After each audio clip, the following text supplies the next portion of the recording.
Hi friends, சாத்துக்குடியை எவ்வளோ ஈஸியாக நம்ம கட் பண்ணி அந்த சொலைகளை எடுக்கலாங்கிறத பார்க்கலாம். ஃபஸ்ட்டு ரவுண்டாக கட் பண்ணிக்கோங்க. கட் பண்ணிவிட்டு அந்த சாத்துக்குடியின் பின்பக்கம் இருக்குல்ல, அதை நம்ம கட்டை விரலால் ப்ரெஷ் பண்ணிங்க அப்படின்னா நல்லா ரோஸ் இதழ் மாதிரி அந்த சொலைகள்லாம் வந்துடும். அந்த சொலைகளுக்குள்ளே இருக்க விதைகளை எடுத்துருங்க. எடுத்துட்டிங்கன்னா தான் நமக்கு ஜூஸ் போடும் போது நமக்கு கசப்புத்தன்மை இல்லாமல் இருக்கும். இதை பாருங்கள், இந்த மாதிரி உரித்து எடுத்துடணும் சொலைகளை.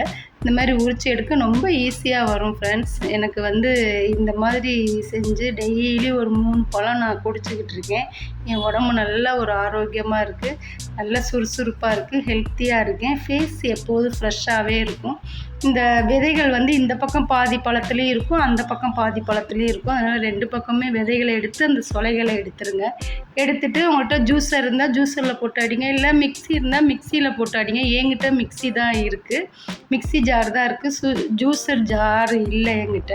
உங்களுக்கு இனிப்பு பிடிக்கும் அப்படின்னா கொஞ்சம் சுகர் சேர்த்துக்குங்க, இல்லை இதில் உள்ள இனிப்பே போதுன்னா இதோட விட்டுருங்க. சுகர் பேஷண்ட்டு, காய்ச்சல் இருக்கிறவங்க, இவங்களுக்குலாம் இதை நீங்கள் போட்டு கொடுக்கும்போது நல்லா அவங்க ஹெல்த்தி ஆயிடுவாங்க. சுகரும் கண்ட்ரோலுக்கு வரும். இதில் நிறைய சத்துக்கள் இருக்குது சாத்துக்குடியில். டெய்லி 3 பழம் எடுத்துக்கோங்க. எடுத்து பெண்களாகிய நம்மளும் குடிக்கணும், ஆண்களுக்கும் கொடுங்க, வீட்டில் இருக்க ஜென்ஸுக்கும் கொடுங்க. உடம்புக்கு ரொம்ப நல்லது. வெளியில் போயிட்டு வர்றவங்களுக்குலாம் நல்ல சூட்டை தணிக்கும். இது பார்த்திங்கன்னா டெய்லி ஒரு டம்ளருக்கு 3 பழம் புழிஞ்சாலே போதும். அந்த மாதிரி பிழிஞ்சு சாப்பிடுங்க. ஏன்னா வெயில் காலத்தில் இது நல்லாவே கிடைக்கும். எப்போதுமே இந்த பழம் நமக்கு கிடைக்கக்கூடிய பழம் தான். வாங்கி யூஸ் பண்ணிக்கங்க.